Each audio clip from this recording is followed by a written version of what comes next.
Hello guys, welcome to weekly analysis week.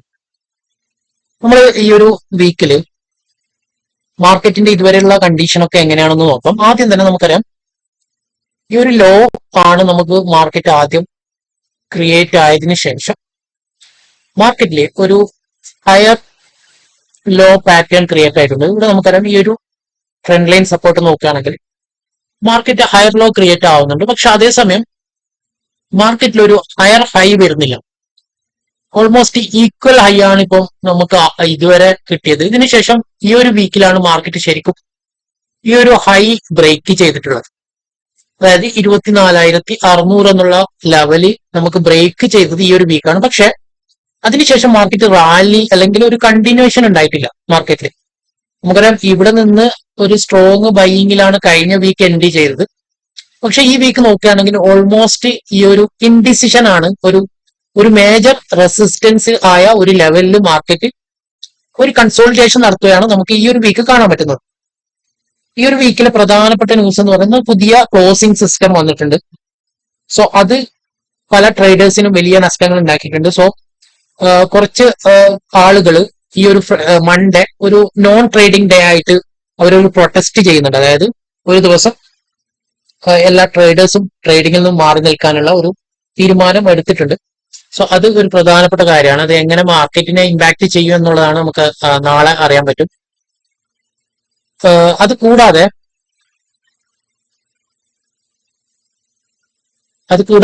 നമ്മൾ നോക്കുന്നത് പ്രധാനമായിട്ടും നമുക്ക് എന്താണ് ഇനി എക്സ്പെക്ട് ചെയ്യാൻ പറ്റുന്ന ഒരു കാര്യം. പ്രധാനമായിട്ടും ഈ ഒരു ലെവൽ എന്ന് പറയുന്നത് ഈ ഒരു വീക്കിന്റെ ലോ ആണ്. അതേപോലെ ഹൈ എന്ന് പറയുന്നത് 24,777 എന്നുള്ള ലെവലാണ് ഹൈ വരുന്നത് ഈ ഒരു വീക്കിന്റെ. സോ മാർക്കറ്റ് ഏതെങ്കിലും ഒരു ലെവലിൽ ബ്രേക്ക് ചെയ്യുകയാണെങ്കിൽ ആ ഒരു ലെവലിലേക്ക് കണ്ടിന്യൂ ചെയ്യാനുള്ള പോസിബിലിറ്റി ഉണ്ട്. ഒന്ന്, നിഫ്റ്റിയിൽ പ്രധാനമായിട്ടും ഇവിടെയൊക്കെ ഗ്യാപ്പുകൾ ഫില്ല് ചെയ്യാനുണ്ട്. സോ ഇവിടെ ഒരു ഗ്യാപ്പ് ഉണ്ട്. സോ അതുപോലെ ഇവിടെയും നമുക്കൊരു ഗ്യാപ്പ് കാണാം. മാർക്കറ്റ് ഇനി അത് എടുക്കാൻ വരുമോ എന്നുള്ളത് സംശയമാണ്. പക്ഷെ ഓവറോൾ മാർക്കറ്റ് കണ്ടീഷൻ പോസിറ്റീവ് ആണ്. മാർക്കറ്റ് കണ്ടിന്യൂ ചെയ്യുമെന്നുള്ള എക്സ്പെക്ടേഷൻ ആണ്. പക്ഷെ ഈ ഒരു ലെവൽ ബ്രേക്ക് ചെയ്താൽ 24,427 എന്നുള്ള ലെവൽ ബ്രേക്ക് ചെയ്താൽ മാർക്കറ്റ് വീക്ക് ആവാനുള്ള പോസിബിലിറ്റി ഉണ്ട്. ന്യൂസുകൾ നോക്കുകയാണെങ്കിൽ ഇറാനും US തമ്മിൽ നെഗോഷിയേഷൻ നടന്നുകൊണ്ടേയിരിക്കുന്നുണ്ട്. അതേസമയം ഹൂത്തികളുടെ ഭാഗത്തുനിന്ന് സൗദിക്കെതിരെ അറ്റാക്ക് വീണ്ടും വന്നിട്ടുണ്ട്. സോ അതൊക്കെ നമ്മുടെ ഓയിൽ പ്രൈസിനെ എങ്ങനെ ഇമ്പാക്ട് ചെയ്യുന്നു? ഓയിൽ പ്രൈസ് ഇപ്പം നല്ല രീതിയിൽ ഡൗൺ ആയിട്ടുണ്ട്. ഇപ്പൊ നോക്കുകയാണെങ്കിൽ 85 ഇപ്പം ക്ലോസിംഗ് തന്നിട്ടുള്ളത്. ഇനി നാളെ ഇവിടെ ഓപ്പൺ ചെയ്യുമ്പോൾ എങ്ങനെയാണ് ക്രൂഡിന്റെ പ്രൈസ് എന്നൊക്കെ നാളെ നമുക്ക് അറിയാൻ പറ്റും. ഇനി നമുക്ക് 4 അവർ ചാർട്ട് നോക്കുകയാണെങ്കിൽ നിഫ്റ്റിയിൽ ഓൾമോസ്റ്റ് നമുക്ക് മനസ്സിലാക്കാൻ പറ്റുന്ന ഇവിടെയൊക്കെ ഇപ്പം ഉള്ളതൊക്കെ മാർക്കറ്റ് മേജർ ആയിട്ടുള്ള ഒരു റെസിസ്റ്റന്റിന്റെ താഴെയാണ് മാർക്കറ്റ് ഇന്ന് ക്ലോസ് ചെയ്തിട്ടുള്ളത്. അതായത് 24,600 എന്നുള്ള ലെവലാണ് മേജർ റെസിസ്റ്റന്റ്. താഴെയാണ് ക്ലോസ് ചെയ്തിട്ടുള്ളത് 24,570 സോ ആ ഒരു ലെവൽ ബ്രേക്ക് ചെയ്താൽ മാർക്കറ്റ് കണ്ടിന്യൂ ചെയ്യാനുള്ള പോസിബിലിറ്റി ഉണ്ട്.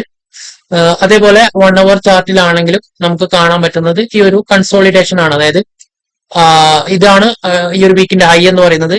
താഴേക്ക് വന്നു, പിന്നെ മാർക്കറ്റ് ഈ ഒരു ലെവലിൽ തന്നെ കൺസോളിഡേറ്റ് ചെയ്യുന്നു. മാർക്കറ്റ് ഓപ്പൺ ചെയ്യുന്ന ഹയർ ലെവലാണെങ്കിലും സെല്ലിങ്ങിലേക്കാണ് അധിക ദിവസവും നമുക്ക് പോകുന്നത് കാണുന്നത്. ഇനി നമ്മൾ പറഞ്ഞതുപോലെ വെയിറ്റ് ചെയ്യുക. ഈ ഒരു ലെവൽ ബ്രേക്ക് ചെയ്യുകയാണെങ്കിൽ മാർക്കറ്റിൽ ഒരു ബൈയിങ് കണ്ടിന്യൂ ചെയ്യാനുള്ള പോസിബിലിറ്റി ഉണ്ട്. ഈ ഒരു റേഞ്ച് നമുക്ക് കൺസിഡർ ചെയ്യാം. ഈ ഒരു വീക്കിന്റെ റേഞ്ച് ആയിട്ടാണ് കൺസിഡർ ചെയ്യാം. അതേസമയം ഈ ഒരു ലെവലിന്റെ മുകളിൽ വരുമ്പോൾ കുറച്ചും കൂടി സ്ട്രെങ്ത് കിട്ടാനുള്ള സാധ്യതയുണ്ട്. 24,670. കാരണം കഴിഞ്ഞ 2 ട്രേഡിംഗിന്റെ അവിടെ ഒരു സപ്പോർട്ട് എടുത്തിട്ടുണ്ട് മാർക്കറ്റ്. അവിടെ ഒരു റെസിസ്റ്റൻസ് ക്രിയേറ്റ് ആയിട്ടുണ്ട്. സോ അത് ഒരു പോസിറ്റീവ് ആണ്. ഇത് നോക്കുകയാണെങ്കിൽ ഈ ഒരു ട്രെൻഡ് ലൈന് ബ്രേക്ക് ചെയ്തിട്ടുണ്ട്. ഇവിടെ ഒരു 50 മിനിറ്റ് ട്രെൻഡ് ലൈൻ നോക്കുകയാണെങ്കിൽ ചെറിയ രീതിയിൽ ബ്രേക്ക് ചെയ്തിട്ടുണ്ട്. സോ നമുക്ക് എക്സ്പെക്ട് ചെയ്യുന്നത് മാർക്കറ്റ് ഒരു ബൈയിങ് തന്നെയാണ്, കണ്ടിന്യൂഷൻ ഉള്ള സാധ്യത തന്നെയാണ്. നിഫ്റ്റിയുടെ ചാർട്ടിൽ നമുക്ക് മനസ്സിലാക്കാൻ പറ്റുന്നത് 5 മിനിറ്റ് ചാർട്ട് നോക്കുകയാണെങ്കിൽ ഈ ഒരു വീക്കില് ഓപ്പൺ ആയിട്ട് നമ്മൾ മൺഡേ നോക്കുകയാണെങ്കിൽ ഗ്യാപ്പ് അപ്പ് ഓപ്പൺ ആയതിനു ശേഷം ഒരു കൺസോളിഡേഷൻ ആയിരുന്നു. അതിനുശേഷം കഴിഞ്ഞ ട്യൂസ്ഡേയും വെനസ്ഡേയും നോക്കുകയാണെങ്കിൽ ഗ്യാപ്പ് അപ്പ് ഓപ്പൺ ചെയ്തിട്ട് താഴേക്ക് വന്നു. ട്യൂസ്ഡേയും അതേ പാറ്റേൺ തന്നെയാണ്. പക്ഷേ തേഴ്സ്ഡേ ഇതിന്റെ മുകളിൽ കൺസോളിഡേറ്റ് ചെയ്തിട്ട് 24,600 മുകളിൽ കംപ്ലീറ്റ്ലി അതിന്റെ മുകളിൽ തന്നെ സസ്റ്റെയിൻ ചെയ്തു. പക്ഷെ ഫ്രൈഡേ ഗ്യാപ് ഡൗൺ ഓപ്പൺ ചെയ്ത് വീണ്ടും വീക്ക്നെസ് കാണിച്ചു.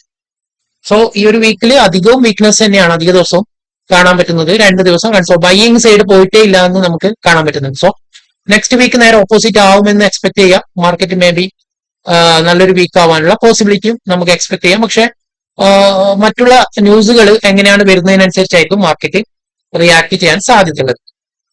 സോ ഇതാണ് നിഫ്റ്റിയുടെ ഒരു അവസ്ഥ എന്ന് പറയുന്നത്. ഇനി നമ്മുടെ ഗോൾഡ് ചാർട്ട് നോക്കുകയാണെങ്കിൽ ഗോൾഡ് ചാർട്ട് നമുക്കറിയാം നല്ലൊരു ബ്രേക്ക് ഔട്ട് ഗോൾഡിൽ കിട്ടിയിട്ടുണ്ട്. നമ്മളിപ്പം വീക്ക്ലി ക്യാൻഡിൽ നോക്കുകയാണെങ്കിൽ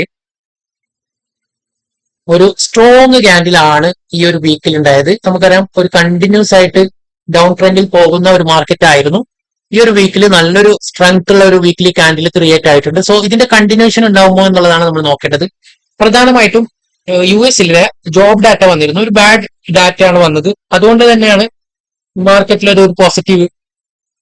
ഗോൾഡിന് അതൊരു പോസിറ്റീവ് ആണ്. കാരണം ഗോൾഡിന് എപ്പോഴും വേണ്ടത് ഇൻട്രസ്റ്റ് റേറ്റ് കൂട്ടാനുള്ള സാധ്യത ഇല്ലാതാവുകയാണ്. ഇപ്പം അവിടെ ഒരു ജോബ് ഡാറ്റ ഒരു എക്സ്പെക്ട് ചെയ്ത ഡാറ്റ അല്ല, അല്ലെങ്കിൽ ഒരു ബാഡ് ഡാറ്റയാണ് വരുന്നുണ്ടെങ്കിൽ അവിടെ ഇൻട്രസ്റ്റ് റേറ്റ് കൂട്ടാനുള്ള സാധ്യത കുറയും.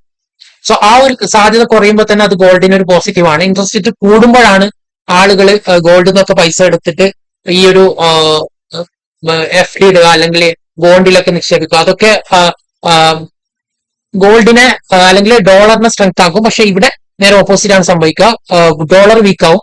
ജോബ് ഡാറ്റ ബാഡ് വരുമ്പോൾ ഡോളർ വീക്ക് ആവും. അപ്പൊ ഗോൾഡിനാണ് അതിന്റെ പോസിറ്റീവ്നെസ് ഉണ്ടാവുക. സോ ആ ഒരു ഡാറ്റ ബാഡ് ആണ്. So market may be continue ചെയ്യാം എന്നുള്ള പോസിബിലിറ്റി ഉണ്ട്. ഇപ്പൊ നോക്കുകയാണെങ്കിൽ വീക്കിലിൽ നല്ല സ്ട്രോങ് ക്യാൻഡിലാണ്. ഇനി ഡെയിലി നോക്കുകയാണെങ്കിൽ ഈ ഒരു വീക്കിന്റെ മെയിൻലി ലാസ്റ്റ് 3 days ആണ് ഒരു മാർക്കറ്റ് ശരിക്കും ബ്രേക്ക് ചെയ്തത്. മൺഡേയും ട്യൂസ്ഡേ നോക്കുകയാണെങ്കിൽ ഈ ഒരു ലെവലിൽ കൺസോളിഡേറ്റ് ചെയ്യായിരുന്നു. വെനസ്ഡേ ആണ് നല്ലൊരു ബ്രേക്ക് തന്നത്. പിന്നെ തേഴ്സ്ഡേ ഒരു ചെറിയൊരു പുൾ ബാക്ക് തന്നു. വീണ്ടും ഫ്രൈഡേ ഈ ഒരു പാറ്റേൺ കണ്ടിന്യൂ ചെയ്തു. സോ ഇപ്പോൾ ഉള്ളത് നിയർ ആയിട്ടുള്ള ഒരു മേജർ റെസിസ്റ്റന്റിന്റെ താഴെയാണ് ക്ലോസിംഗ് തന്നിട്ടുള്ളത്. സോ അത് ബ്രേക്ക് ചെയ്താൽ കണ്ടിന്യൂ ചെയ്യാനുള്ള പോസിബിലിറ്റി. പക്ഷെ ഒരു പുൾ ബാക്കിന് നമുക്ക് സാധ്യതയുണ്ട്. കാരണം മാർക്കറ്റ് എപ്പോഴും കണ്ടിന്യൂസ് ആയിട്ട് വൺ സൈഡ് പോവില്ല. സോ നമ്മൾ 4 hour നോക്കുകയാണെങ്കിൽ മേജർ ആയിട്ടുള്ള ഒരു ബ്രേക്ക് ഇവിടെയാണ് നമുക്ക് കിട്ടിയത്. ഈ ഒരു ലെവലിൽ നിന്നാണ് മാർക്കറ്റ് കുറെ നാളായിട്ട് കൺസോളിഡേറ്റ് ചെയ്യുകയായിരുന്നു. സോ അതിന് മുകളിൽ മാർക്കറ്റ് സസ്റ്റെയിൻ ചെയ്തിട്ടുണ്ട്. അടുത്ത റെസിസ്റ്റൻസ് ഇതാണ്. So market may be retest എടുക്കാനൊക്കെ ഈ ലെവലിൽ വരാം. ഇതൊരു മേജർ ലെവലായിട്ട് നമുക്ക് കൺസിഡർ ചെയ്യാം. മേ ബി മാർക്കറ്റ് ഇതിലേക്ക് വരികയാണെങ്കിൽ പോലും റിക്കവർ ചെയ്യാനുള്ള പോസിബിലിറ്റി ഉണ്ട്. സോ അതാണ് ഗോൾഡിൽ മേജർ ആയിട്ട് നമുക്ക് കാണാൻ പറ്റുന്നത്.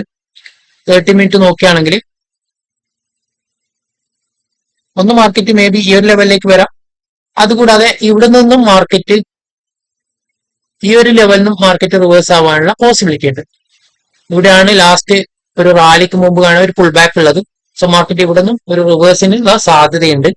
ഗോൾഡിൽ അങ്ങനെയാണ് നമ്മുടെ 30 minute ചാർട്ടിൽ നമുക്ക് മനസ്സിലാക്കാൻ പറ്റുന്നത്. സോ വെയിറ്റ് ചെയ്യാം. നാളെ എങ്ങനെയാണ് ഇപ്പൊ ഗോൾഡിന്റെ മൂവ്മെന്റ് എന്നുള്ളത് നോക്കിയിട്ട് വെയിറ്റ് ചെയ്യാം. ഈ ഒരു ലെവലിൽ നിന്ന് എനിക്ക് തോന്നുന്നത് പുൾ ബാക്ക് വരാനുള്ള സാധ്യതയുണ്ട്. മാർക്കറ്റ് ഇൻ കേസ് ഈ ഒരു ലെവലിലേക്ക് വരികയാണെങ്കിൽ നമുക്കൊരു പുൾ ബാക്ക് എക്സ്പെക്ട് ചെയ്യാം.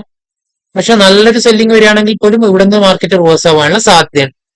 സോ ഇതാണ് ഗോൾഡിൽ നമ്മുടെ എക്സ്പെക്ടേഷൻ എന്ന് പറയുന്നത്. എനിവേ ഇതാണ് നമ്മുടെ നാളത്തെ മേജർ ആയിട്ടുള്ള 2 നിഫ്റ്റിയും ഗോൾഡ് അനാലിസിസ് എന്ന് പറയുന്നത്. Thank you for watching this video.